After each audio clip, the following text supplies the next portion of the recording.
What executive actions has Trump taken? One way President Trump is able to exercise political power is through unilateral executive orders and memoranda, which allow him to bypass the legislative process in Congress and certain policy areas. He wasted little time in using this tool, moving to withdraw from the Trans-Pacific Partnership trade deal, cut business regulations and push ahead with the construction of two controversial pipelines. While it may appear that he has used executive actions at an unprecedented rate, he signed about the same amount as President Obama did during his first weeks in office, though he has since pulled ahead. Several of President Trump's executive actions have been designed to deliver on some of his campaign promises, but they are limited in their power. While executive orders can be used to change how federal agencies use their resources, they cannot assign those agencies new funds or introduce new laws. Both of those powers are held by Congress. For example, Mr. Trump's first executive order was designed to limit the effect of the Affordable Care Act, but his campaign promise of repealing and replacing it can only be enacted by Congress because it requires new legislation. In depth, the executive actions Trump has taken. How are his approval ratings? When Mr. Trump took the oath of office on 20th of January, he did so with the lowest approval rating of any incoming president. He dismissed those polls as rigged, but the strength of the opposition to him was evident when hundreds of thousands of people took to the streets the day after his inauguration. Most presidents begin their term with strong approval numbers, but President Trump has bucked that trend.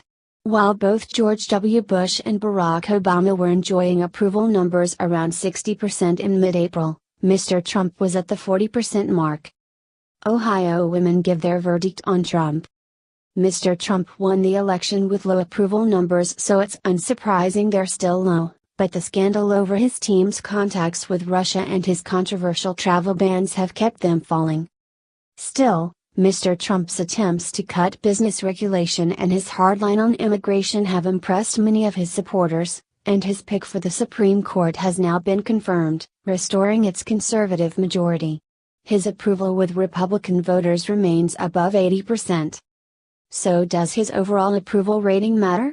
Maybe not, for now. Republicans control both the House and Senate, so in theory he can pursue his legislative agenda without worrying about his ratings, as long as he keeps his Republican colleagues on side. But if his ratings stay low or fall further, expect some dissenting voices to emerge in the party as Republicans start to worry about midterm elections in 2018. Russia, the scandal Trump can't shake.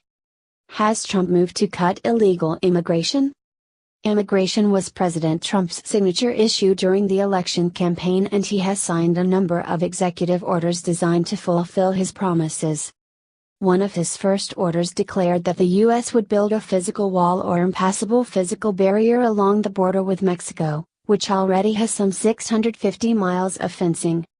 But Mr. Trump needs the funds to be approved by Congress before construction can begin, and that is yet to happen.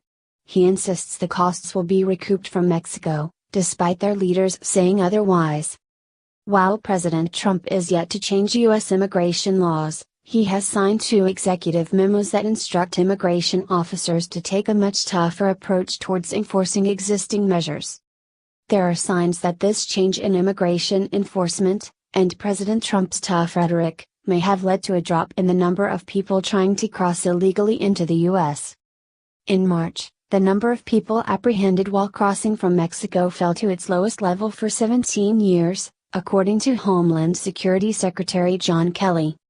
Mr. Kelly said the drop was no accident, and the Customs and Border Protection Agency said President Trump's executive orders had led to a marked change in trends. The new president's talk of a crackdown on illegal immigrants makes it sound as if they had an easy ride under President Obama, but there is plenty of evidence to suggest the opposite is true. Between 2009-15, the Obama administration deported more than 2.5 million people, most of whom had been convicted of some form of criminal offense or were recent arrivals, leading some to label President Obama the deporter-in-chief. But an estimated 11 million undocumented immigrants still live in the U.S., many from Mexico. The Immigration and Customs Enforcement Agency has launched a series of raids across the country since Mr. Trump was elected, but it's still too early to say if deportation arrests have increased. How is the economy faring under Trump? When Barack Obama became president in 2009, the U.S. was in the midst of its worst recession since the 1930s, with the economy shedding 800,000 jobs in his first month. But after a few dips later that year, the U.S. economy saw its longest ever period of job creation. In total, 11.3 million jobs were created under President Obama. Mr. Trump has previously dismissed those numbers as phony, and after his inauguration he described the economy as a mess. But when the monthly report was released in March, showing 235,000 jobs had been added to the workforce in February, White House Press Secretary Sean Spicer said it was great news for American workers. President Obama and the tale of U.S. jobs.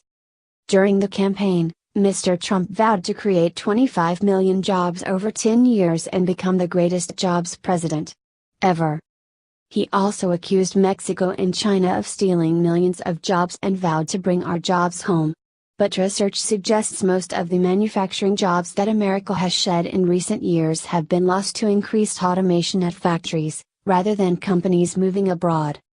President Trump, however, has cited the stock market as a sign that his policies are already having an effect on the economy, saying there has been a tremendous surge of optimism in the business world. The Dow, S&P 500 and Nasdaq indexes all saw record highs during President Trump's first few weeks, in a partial sign at least that investors were encouraged by Mr. Trump's planned infrastructure projects, deregulation and tax cuts. All three, however, saw their growth slow down in March as it began to look like the mooted tax reforms may not happen quite as quickly as the Trump administration had previously suggested. What has been done on healthcare? Healthcare was always going to be an early test for President Trump after he made it a centerpiece of his election campaign. President Obama's Affordable Care Act helped more than 20 million previously uninsured Americans to finally get health cover, but Mr. Trump said he would immediately repeal and replace it. Republicans eventually unveiled their long-awaited draft healthcare bill at the beginning of March, with House Speaker Paul Ryan describing it as monumental, exciting conservative reform.